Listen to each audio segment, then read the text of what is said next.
Is your personal firewall leaking? I'm Steve Gibson with Gibson Research Corporation. Today we're going to talk about how concerned you should be on The Lab with Leo.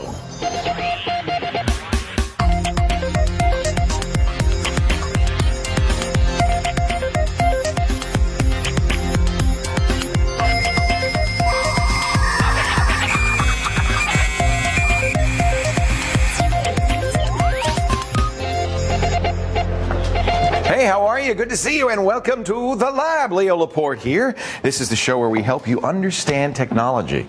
From cell phones to camcorders to home theater to firewalls to computers to the internet, the whole kit and caboodle. Digital photography. Oh. You seem surprised. Hello, Kate Abraham. Hello. How are you today? I'm very well, thank you. Bright yellow. I like that. Like a great big sunflower. It is. It's very sunny and bright. And here I am wearing gloomy, whatever color that is. It's like brown or something. I don't know. This is episode 104. Crazy. Steve Gibson, our great friend and security experts here, is going to talk about, you know that your firewall is what protects your computer from the outside world. And they have something called leaks, where I know that sounds strange, but where something that's on your system can get out, right? And Steve actually kind of pioneered this whole concept of leak testing. Well, he's going to tell us why it doesn't work. So that's good. Okay. Yeah. He said, you know, it worked when I did it, but not anymore. Forget it. It's over. Jim Everett is here from Down Under. The lovely Jim Everett. You like him? We actually understand each other. Because he's from Australia, yeah. and you're from England, so you're Commonwealth. Exactly. Same Okay. vocabulary. Like, we understand each other. It's great. I haven't to repeat myself at all with Jim. It's so easy. That's interesting. I didn't realize that. Okay. So he's going to talk about high-def slideshows for your big high-def screen. That should be fun. And Mr. Excel's back. Excel 2007, our topic today. So a great show, but you know what I like best?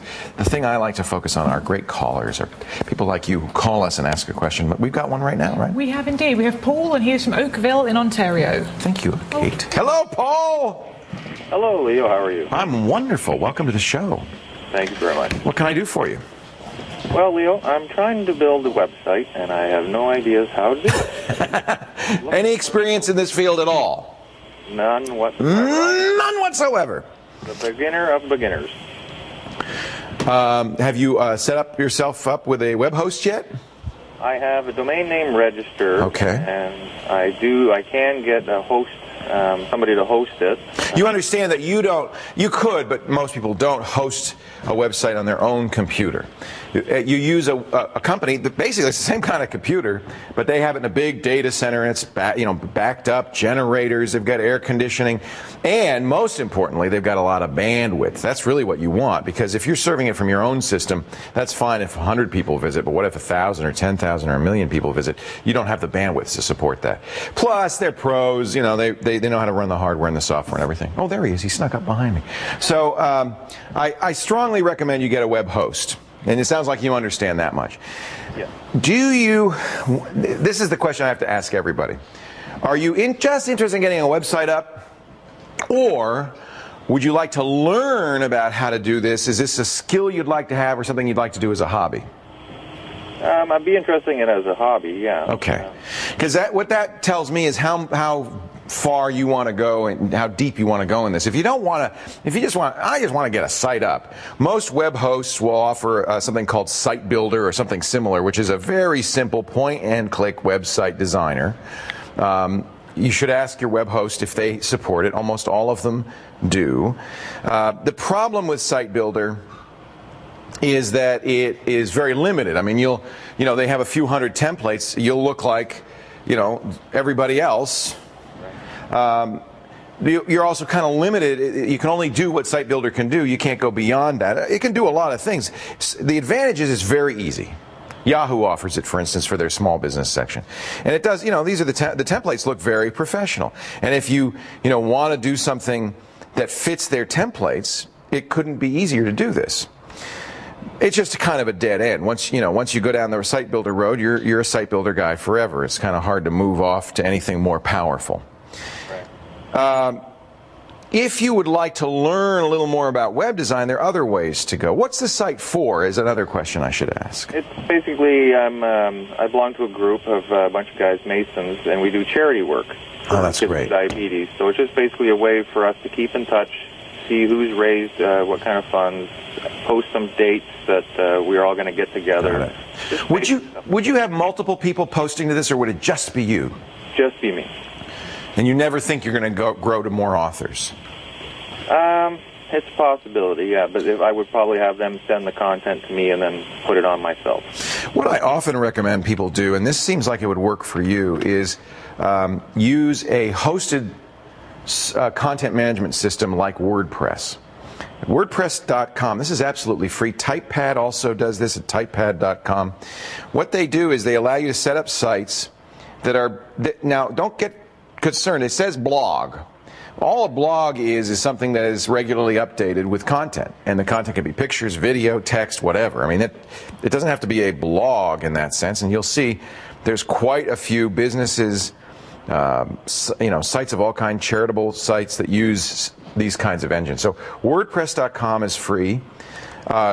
Amber uses TypePad, and I think TypePad is really good. They have a free version, and then you can get more elaborate for paid up to, I think it's $150 a year for a really elaborate one.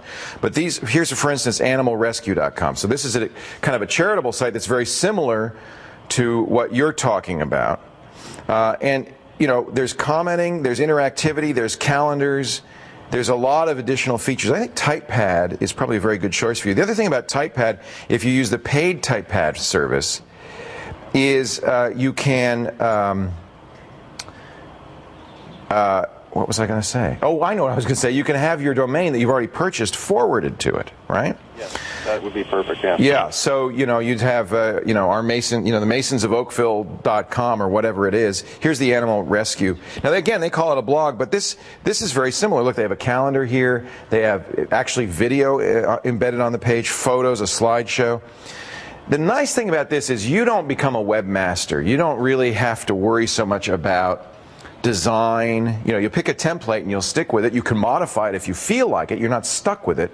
You really can focus, though, on the content. And I think that I sense that that's what you'd like to do. Yeah, putting pictures and stuff like that up there too. Yeah, you want to spend your time putting up content, not tweaking the CSS. Yes. I think this is my recommendation. They're very powerful. Look at some of the sites they're featuring on here to get an idea of what they can do. Typepad.com. WordPress.com is absolutely free, and I think a good choice. But TypePad, you can get a little bit more elaborate. You probably want to do the plus level, which is $8.95 a month or $90 a year. Maybe even the basic level, which is even cheaper. One author, one blog, that's probably all you need. Then that's $50 a year. And they do all the hosting. So this is in lieu of hiring a web host. So it's less than you probably would pay for your web hosting. Yeah.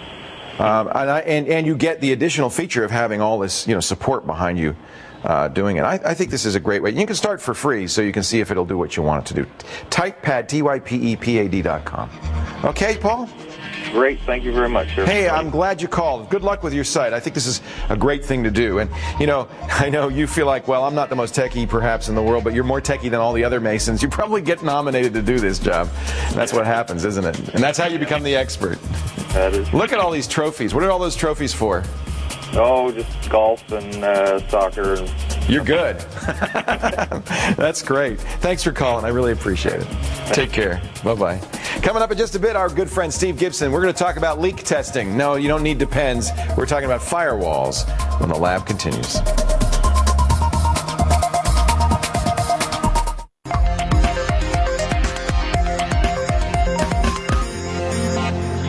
Welcome back to the lab. Leo Laporte here with Steve Gibson from grc.com. He does, of course, SpinRite, which is the greatest disk maintenance and recovery utility of all time. And it's funny, I've known Steve for a long time. Our first experience was with a little free program you did called the Click of Death that saved zip drives. Trouble in Paradise. Trouble in Paradise. Right. But then, shortly thereafter, you introduced us to a new idea, a software firewall with Zone Alarm at the time. And I did Shields Up in order to begin testing them. Testing, exactly. Right. In fact, after Shields Up, you did something called Leak Test, which was a program. In fact, I think it's still one of your most popular programs. 6,700,000 downloads of Leak Test. That would test a firewall, but it would test in a different way than Zone Alarm. I mean, than Shields Up did. Traditional firewalls protect you from any external traffic coming into your computer. So you got your computer, you got your firewall, you got the internet out here. Whole mess out there. All the hackers and everybody. So you got your computer, you got the firewall, you got this whole mess out here, and the firewall's bouncing stuff off as it comes in, right? Exactly. It is preventing any external bad traffic from having a chance to get into your computer. Okay. Now, the innovation, which really Zone Alarm pioneered and then all the other personal firewalls jumped onto, is what if something bad got in your computer, you want to block it from being able to talk to the mothership, from like phoning home, essentially. So again, we have our computer, we have our firewall, we have the outside world. We were blocking this way, but now we're blocking this way too. Right, and that's why I called it leaking, because you want to not allow this protection in your computer to allow leakage from your computer to the outside world. And what would it be leaking? Your personal information, credit card, purchasing details. I mean, we don't want that. Your passwords, the stuff you want to really keep yourself. Well, so what has happened is, after my very first leak test, which was a simple test, it was just designed to see whether programs could change their name, for example, to Internet Explorer, and then fool the firewall, thinking that, well, Internet Explorer is my web browser. Right. It has to be able to communicate out to the internet. Right. That a whole mass of leak tests, scores of them, literally, other leak testing programs have been created that use other ways of sneaking information out through firewalls. And it turns out that most of them are able to succeed in many cases. Wait a minute, succeed what? They're able to succeed in sneaking out. You mean despite all this leak testing that we're doing, yes, the bad guys still can get by the firewall? Today, most personal firewalls have known holes, known leaks. And in fact, I know you can't read this, but this is the test that somebody put together. Yes, here's all these firewalls and all these leak tests. So there's 7 or 8 different leak testing programs, and there's dozens of different, maybe 16 or 17 of them. It goes on beyond that.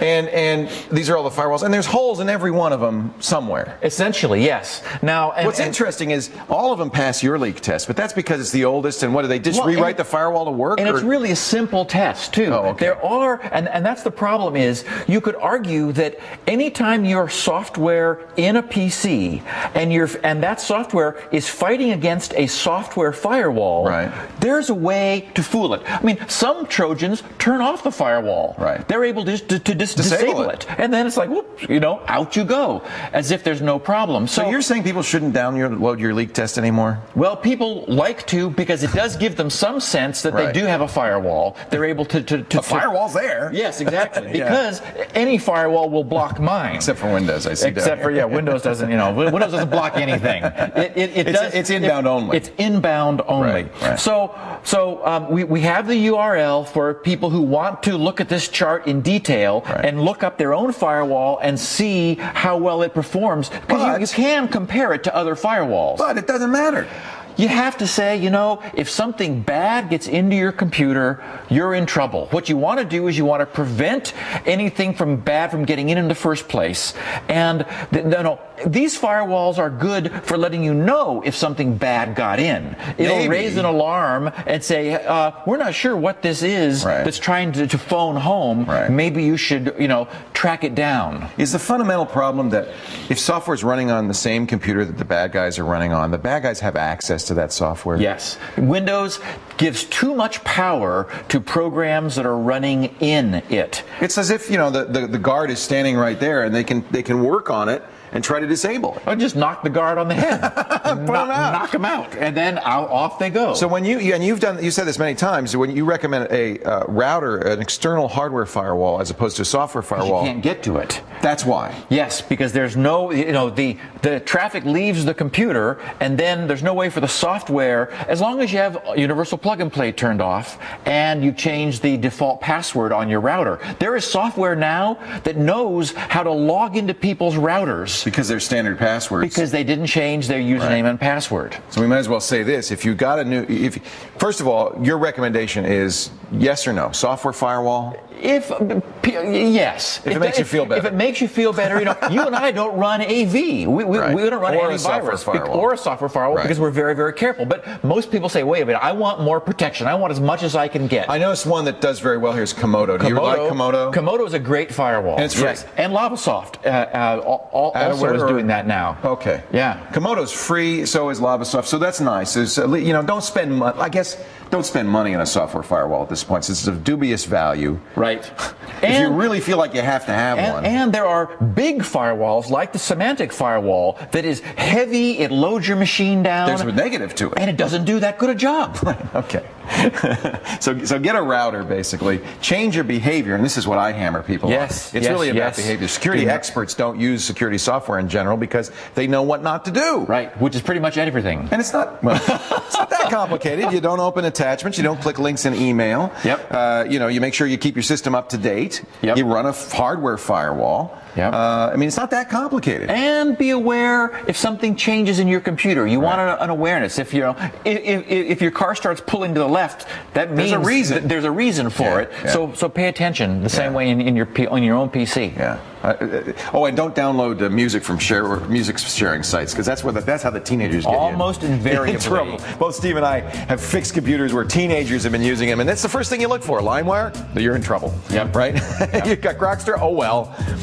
Steve Gibson's great. Go to grc.com. You can download Leak Test if it makes you feel better. It'll let you know your firewall's there. And we'll put a link to this chart. I know you can't read it, but if you want to see the details, it's online, and everyone can look up their own firewall and see how it compares. Go to labwithleo.com for the link to that. And, of course, grc.com to get your copy of Spin Right. It's awesome. Now, let's get a close-up of something you'd find around the lab. Zooming in here.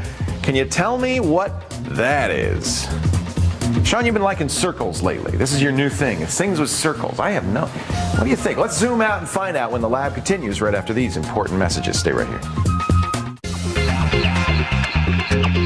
Welcome back to the lab. Before the break, we showed you this and said, what the heck is it? I know what it is. It's an earphone, isn't it? No. It's the Pearl on the Blackberry Pearl. I would never have guessed that. Sean Carruthers does it again with his super duper macro lens. I don't know how he does it. Let's get another caller on the air here. Kate, she's on the phone right now. I'm just phoning him for you. Are you ready? Nearly. He's there. Is he going to see that? There, he picked up the phone. I see it. This is great. We're doing this live. Yeah, thank you. Is he in Australia? No, he's in Toronto. Yeah, this is Sandy from Toronto, Ontario. Hey, Sandy, how are you? Good. How are you? I'm great. Welcome to the show. What a nice picture we've got here. Oh, I'm glad you can see me. I can't see you, but I'm glad you can see me. Believe me, it's better that way. Let's leave it that way. What can I do for you, Sandy? Well, listen, I've become addicted, probably I shouldn't have, to Gmail, and I'm reliant on the search features and to keep all of my email to search. Isn't it awesome? It is, but now it's 85% full, and... Wait a minute. Your Gmail is almost full?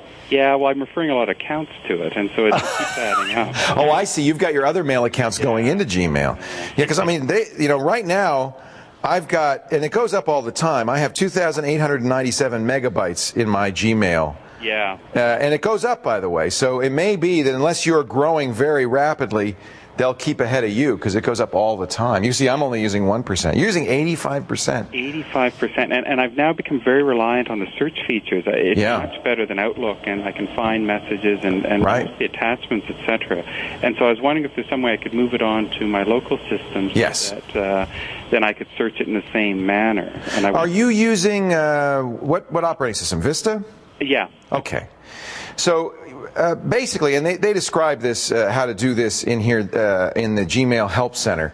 You want to use your pop mail client. That would be Outlook, Vista Live Mail, Windows Live Mail would do it too. Anything would do it. In fact, they even tell you how to configure it in all of these. To download the mail. And can I download everything I've got? Yeah. Okay. It'll take a while. You've got almost 3 gigs. Yeah. So it'll take a while. And it'll continue to download from then on. And then what you do after that, and this describes the whole thing, you know, Vista's search feature will search Outlook or Windows Live Mail or Vista Mail. So, and it does a very good job. Or if you really like that Google style, you can get Google Desktop Search. It'll search through it too. It will, okay. Yeah, and it's just as fast. I think the Vista search is actually remarkably fast. Is it okay? I'll have to try it. It's probably faster than the Gmail, because what it does is you type the first few letters, and it automatically starts populating the search right away. So it's very quick. And it'll search right through that Outlook mail, no problem at all. Okay. There is, if you're really geeky. Sure. Yes, I am. I'm really geeky. I'm moderately geeky. There is a Python binding for Gmail that allows you to do all of this kind of downloading without an email client. It's on SourceForge. I'll give you the link in the show notes. It's something called libgmail. Yeah, I found that. Yeah. It's geeky. Yeah. It's command line, okay? Yeah. So what you'd have to do is install Python on your system, which isn't so hard. Well worth doing, I think. And then you could write a little program. And they're probably, now that this exists, I imagine people will write programs using this. But this would allow you, if you really didn't want to download it. For instance, let's say you wanted to archive. This is I think actually the most useful use of it. Archive your Gmail messages into the mbox format, which is the standard Unix mail format. It's the most standard of all, and it's really the one I prefer to keep my mail in mbox, because every program can read mbox. Mozilla Thunderbird supports it. It's just kind of it's the lingua franca of email. So once in fact, there's a demonstration utility to do this that will archive your whole account into big mbox files, and that's one way to archive it. And they're text, so anything that can search text files, including Vista, would be able to find anything in there. But it's not a message, so you can't reply to it. It's big giant text files. But then you could open them with any program or import them in. It just depends on what you're more comfortable. That's a pretty geeky way to do it, although it's more flexible. It sounds like for you the best thing to be just turn on your POP3 client, point it to Gmail, and go away for a week. Because it'll take a while. Yeah, no, I appreciate it. I mean, this must be coming up now as people start to rely on these like Gmail. I'm a big fan. This is called computing in the cloud. Yeah. And I'm a big fan of it. The cloud is the internet, right? So instead of, what we've done all our lives, well, actually not all our lives, interestingly, but what we've done since personal computers came out is run the programs on the personal computers. The data's on our hard drive on the computer, and it's all local. If you lose your internet connection, so what? It's all there. Now we're kind of going, in a way, it's going backwards to the days of mainframes, where all our data and programs are running somewhere else, and we had a terminal that accessed it. That's kind of what we're doing now with this computing in the cloud. All our mail is running on Gmail servers, on their hard drives, and if we don't have internet access, we don't have access to our mail. Yeah. And we're doing that with word processing, spreadsheets, Google Spreadsheet. We're doing with our to-do lists, with our calendaring. And there's some real advantages. Having Gmail means anywhere you are, you can always get your mail. But it's nice to have both, and that's why when I do something like this, I use actually IMAP, which allows me to have a local copy as well as a server copy, and keeps them in sync. This is kind of a poor man's version of that, is downloading it to your PopMail client. Okay? Thank you very much. Sandy, thank you so much for calling. I really appreciate it. Take care. Bye-bye. You use Gmail, right? I do. Yeah. I love it. So Great. Easy to use and stuff, but it's a little scary because all your mail is there, not here. That's always worrying me. I use it as a backup. Yeah, exactly. It's time for Sean's shinies, and today his shinies aren't so shiny, they're hats. They're hats. I know you're very particular about your hats. You don't want your wig to come off when you're using them. It's such a problem for those of us who wear hair pieces. I've got a couple of good ones here for you, though. This is a good wig hat. Yeah, huh? so this is... And I like the color. What is that, peach? It's peachy. Yeah, it is pretty peachy. Anyways, this is a running cap from a company called iSoundware. And look, it's got headphones. It's got headphones. And I like that. If you spin around this way and show the camera, it's actually got an iPod Nano holder right here. So that's perfect. Of course, it won't work with the new Nanos. We kind of got new hats now for the new Nanos. If you've got one of the old classic Nanos, it'll work with that. This is a classic. I do recognize this one. And it actually worked with the previous model before that design as well. And I'm sure that they'll have hats that will work with all the new iPods. Right. This one we got before the announcement. Right. And I mean, for all those of you that have that, this is great. For those of you who don't, cross your fingers that the new one's coming. I'm sure. And you know what? It actually looks like... Now, see, it's just right. So it holds it. Now, it looks like you have a little extra room in there for your... There's something. Maybe you hold your water bottle there or something. Just what I need, a water bottle right here. So that's cute. I like that. That's the running cap. There's also a version here that's a knit cap. I like it. so it tucks your iPod nicely away, the Nano only at this point, it looks like. The cable management system is built in. We didn't show that. We can show that right at the end. The bad thing is it's not really all that attractive, so it's not the most stylish app in the whole world. This, to me, looks good. So anyways, this is a running toque. Really quickly, you've got a little clip here that you can wrap your headphone cables around to tuck it in. I like that. That's really good. And they're not expensive. They're not that expensive. They're about $20 to $30, depending on the model you get. Thank you, Sean. This is actually kind of cool. I like what people are doing. Coming up in just a bit, we're going to talk to our favorite photographer from down under. He's down in Los Angeles. Wait, no, that's down under for us. Yes. High-def slideshows with Jim Everett when the Lab with Leo continues. But first, it's time for our quick quiz question of the day. When was the 802.11b, or, you know, that's kind of Wi-Fi, isn't it? Network protocol enabled? Is it 97, 99, 2001, or 6 o'clock yesterday? Steve says that's it, yes. Go to the website, give us the answer, we'll talk about it when the Lab with Leo continues.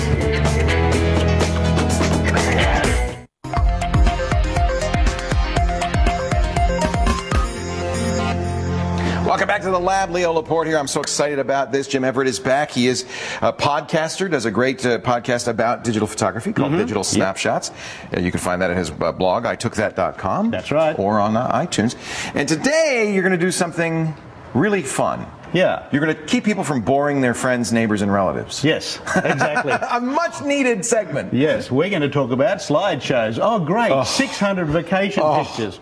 And in the next picture, it's a bit dark. So bad. Yeah, so we're going to look at a better way of doing that. Okay. So it's going to be a very narrow focus. It's going to be how to create a really interesting short slideshow with music that you can share. See, when I was a kid, we had, you know, the slides and the projector, and it would go on forever, and there was no music, and as you say, the boring narration. But now we have HD TVs. We have a really great way to do this very conveniently, as long as you've done it right. So so how do you do it?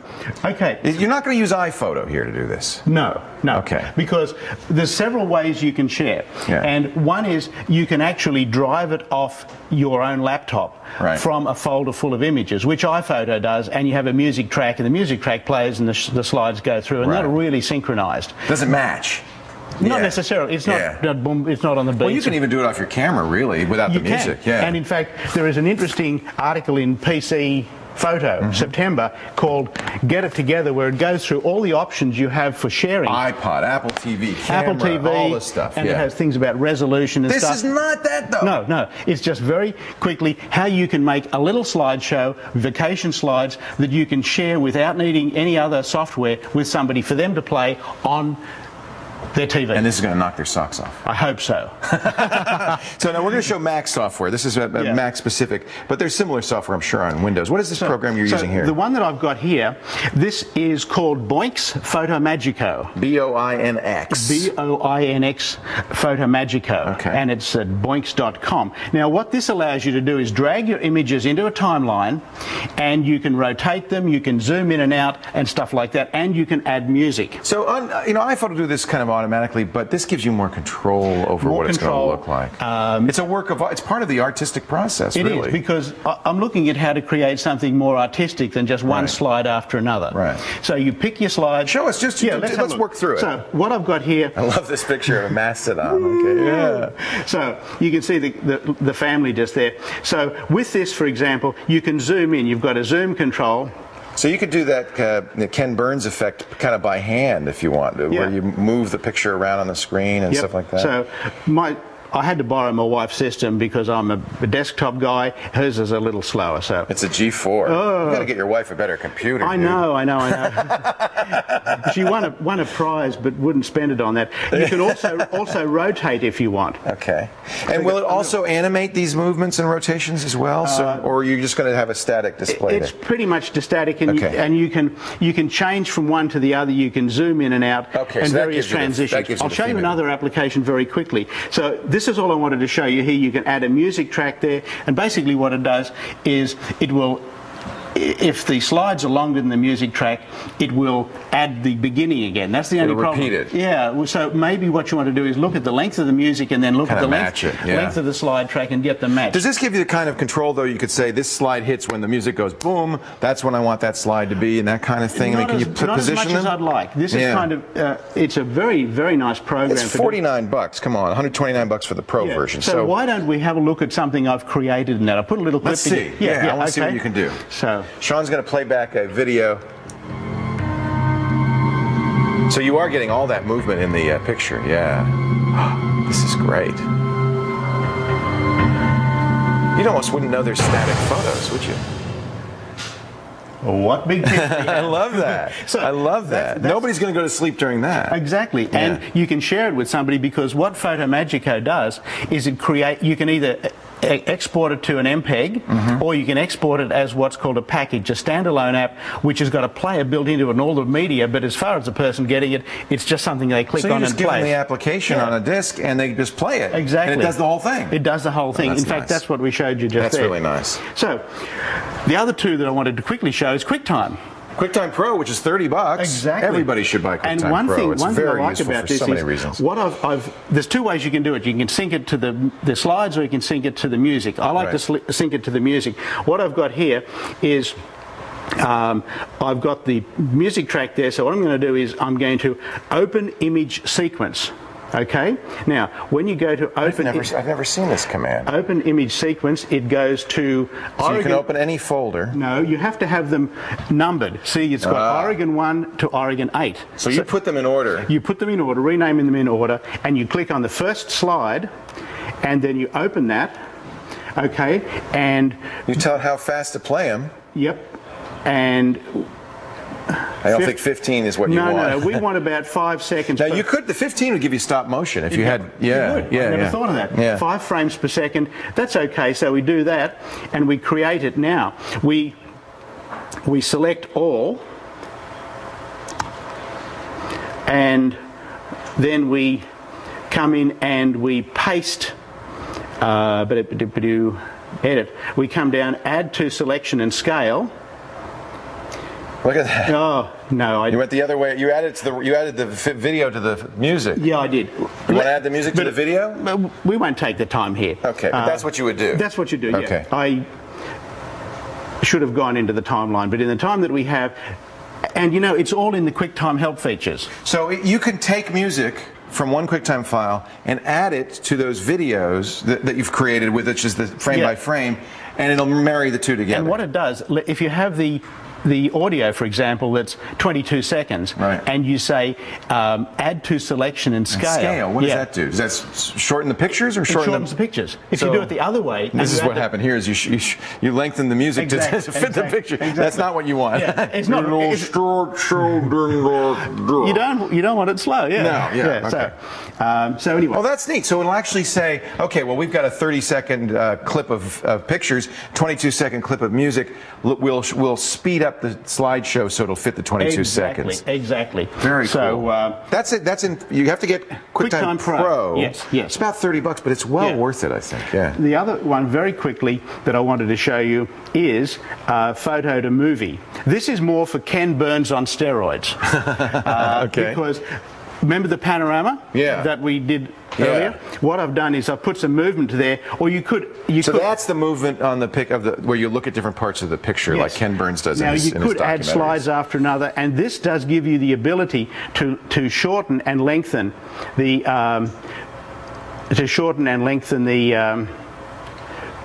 thing. I'll do it by making it say 10 seconds here.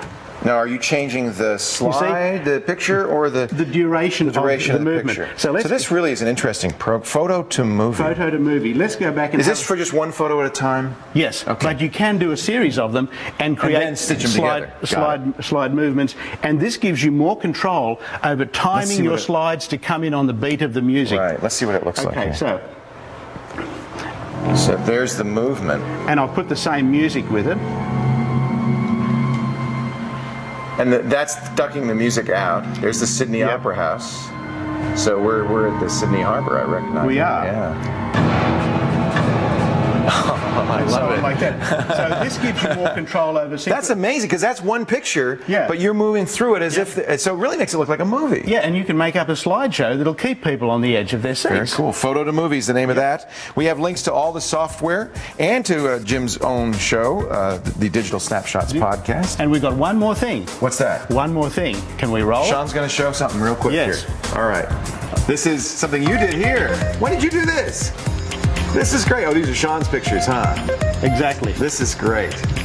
I like it. Thank you, Jim Efford. Okay. ITookThat.com. You can visit his gallery, JamesGordonGallery.com on the web. And, of course, we'll have links to everything on our show notes. It's been a pleasure. Thanks for coming up and doing this. Right, yeah, cheers. Safe trip back. Thank you. Go to thelabwithleo.com for more information about Jim. More of your calls coming up right after this. But I wish our show were as dramatic as your slideshows. We need some dramatic music.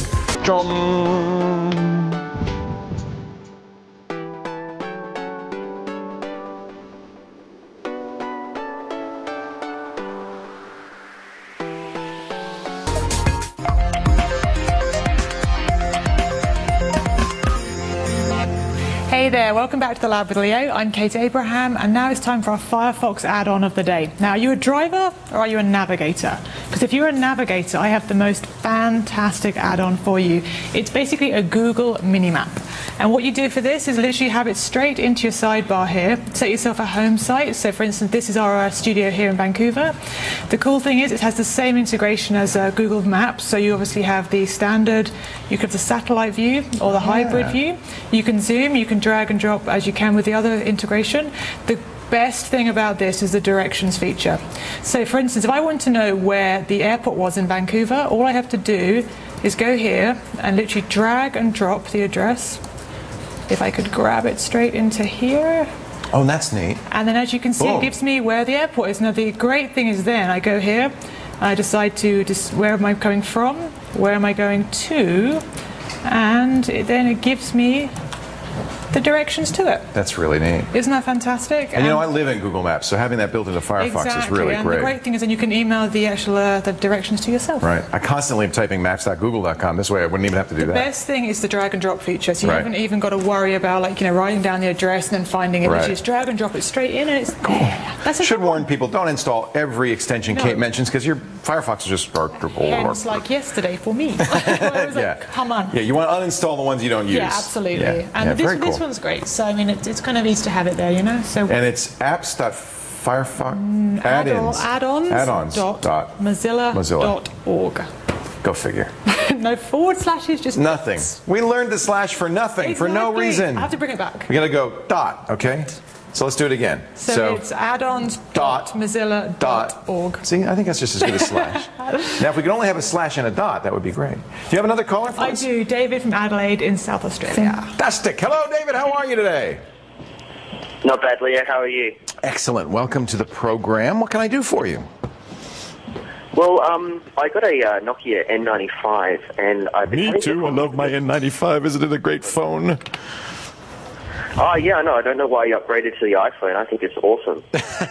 Well, I kind of still use both, really. It's a wonderful phone. I'm very happy with it. Yeah. Well, yeah, I'm hoping you can help me then. Basically, what's happening is I'm downloading all of your podcasts, of course, and they're all in MP3 format, no dramas. What I have problems with is when it comes to video podcasts. Yeah. Now you know why I do audio only, because video is, there's a good standard for audio, everything supports it, but video, there's a million standards. So there's two issues you're coming up against. One is the codec, how it's compressed. And the Nokia or any phone will only support some codecs, not all codecs. So you want to find something compressed in a format that the phone will use. The second problem is kind of more intractable, which is the phone isn't as powerful as a desktop computer. It can't play everything that you could play on your desktop, right? So you might have to recompress stuff to fit on the desktop better, if that makes sense. To fit on the phone better. Does that make sense? I'm hoping to sort of use the Wi-Fi part of it to obviously download them. Right. What I get is when I download them, I usually, like a video cast, I usually try and use the iPod format. And it seems that half of them work and half of them don't. Right. Like I can get Geek Brief, no problem. Yeah, some are recorded H.264, some are in MPEG 4. So that's the problem with video. There's all these different incompatible standards. Let me show you what you can do. The best thing to do. It's from the Nokia blog, thenokiablog.com, how to convert movies and TV using QuickTime to a format that Nokia will play back best. This gives you the highest quality for the Nokia, and basically you're going to do H.264. You're going to reconvert. So you open up in QuickTime. You need QuickTime Pro for this, by the way. Convert to H.264, 700 kilobits per second, 320 by 240 QVGA. 30 frames, preserve the aspect ratio.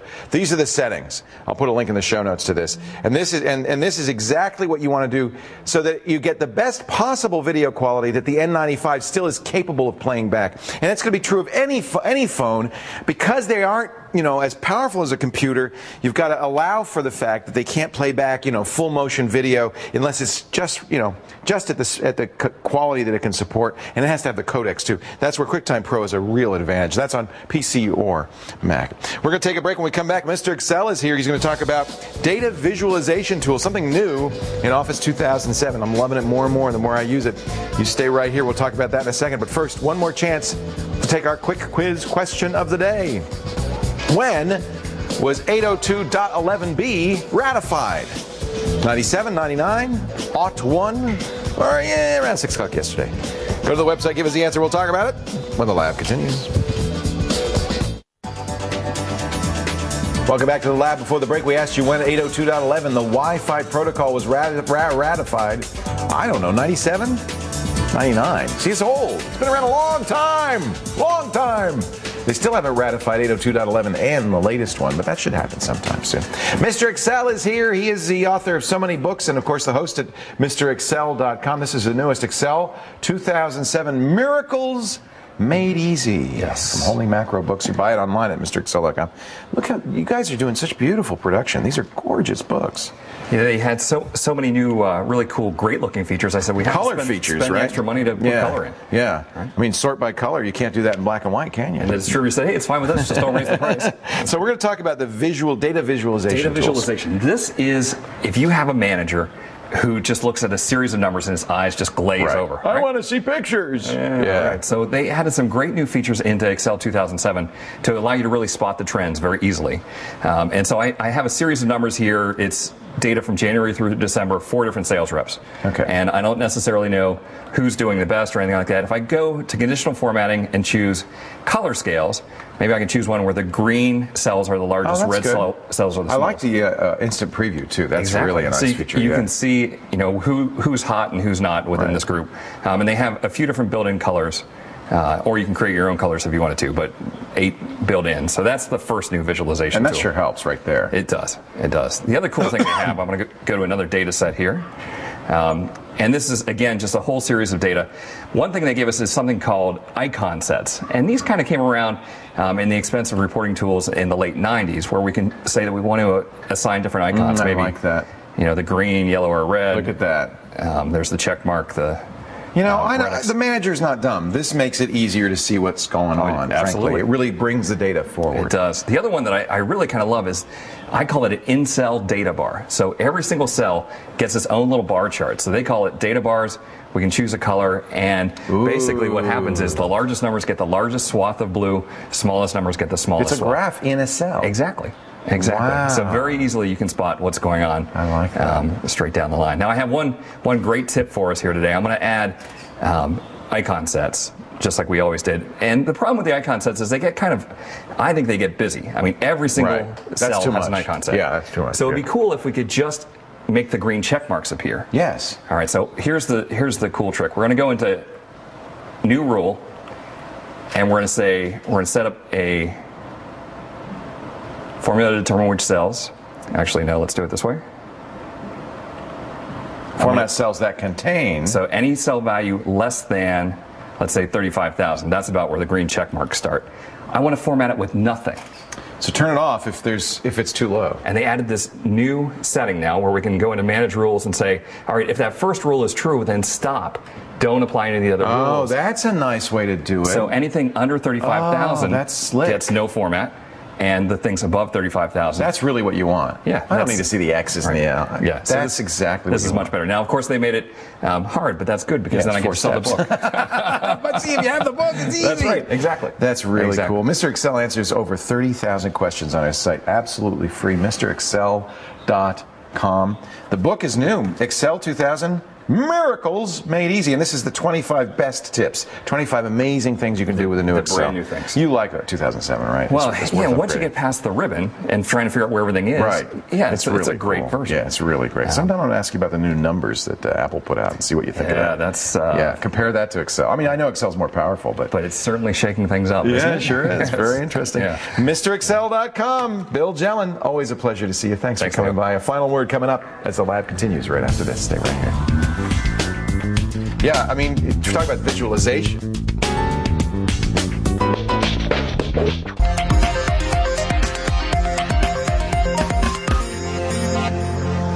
Welcome back to the lab. One more chance to get a Ryan Ewell jewel on the show. We thought we weren't going to get you in, but we've got time. What do you got for us? I got Puzzle Creator Promo. It's a bunch of different words. They're basically you create. I like jigsaw puzzles. You create your own jigsaw puzzle. So it's a step-by-step. You create the title, you create the picture, you tell it where the picture is. The cool thing is up top here, you can actually give it a banner ad and a link to any site you wish, and when you click on it, we should do a Lab with Leo one. Yeah, you can. So it's a promotion tool for people that want to say, here's a picture of my product or me, here's a link to my website, here's the banner, you can choose the background colors. I see you're getting Sean's head put together there. Yeah, we're doing Sean's head. Is this as fun doing this kind of a jigsaw puzzle as a real one? Well, I'll tell you this, I have as much fun doing this jigsaw puzzle as a real one. So, do you? Yeah, which is as much as you want to infer from that. So that's pretty cool. Yeah, I don't really like jigsaw puzzles. But what I'd like to know is it as much fun as doing a real one? It's the same amount, I think. Just kidding, yeah. What is it called again? It's got a really long name here. I can tell you. Jigsaw Puzzle It's called Promo Jigsaw Puzzle Promo Creator. It's free. It's absolutely free. It's a Ewell's jewel. And where would we get that? I think it's labwithleo.com. I think you're right. Okay. Thank you, Ryan. No problem. But I have one question for you. If I were to do this, would it be as much fun as doing a real jigsaw puzzle? It would be more fun because you're doing it with technology. That's what I wanted you to say. It's more fun when you do it with technology, right, Kate? Indeed. Yeah. Indeed, right, Steve? Absolutely. It's more fun, right, everybody? Yeah. How long till credits? Did it? Could you have done a longer segment? Well, I can show you. You go in here. No, it's all right. Okay. It's all right. Do you think it's as much fun as doing? I think it's more fun. More fun. More fun. She thinks it's more fun. It probably has an undo feature too. What? You know, it probably has an undo feature. No, I don't like that. Oh. Did you ever try to jam them in upside down just because you got so frustrated and you think it's going to fit? Anyway, we're glad you could be here. We're glad you could come all the way up. We got Jim Everett all the way from Australia. This has been a great show. Sean Carruthers, Mr. Excel, Bill Jelen. And I got you holding the microphone for me. That's a first. And let me tell you, it is hard work. I'm just going to be so sore tomorrow, I can tell you right now. If you want to be on the show, you don't have to fly from Los Angeles or Australia or Toronto. All you have to do is go to the website, labwithleo.com. You fill out the form and get on the show. Kate will call you. I have to apologize because I know people say, oh, I would really like it if you would answer our questions personally. We can't do that because we get thousands every day. And Kate doesn't have time to do that. No. So we do pick as many as we can, get them on the show. Yes, we do. Yeah, but we can't answer your question unless you go to the website, labwithleo.com. Any final thoughts, Steve? No. Are we done already? Yeah. We'll see you next time on the lab. Bye-bye.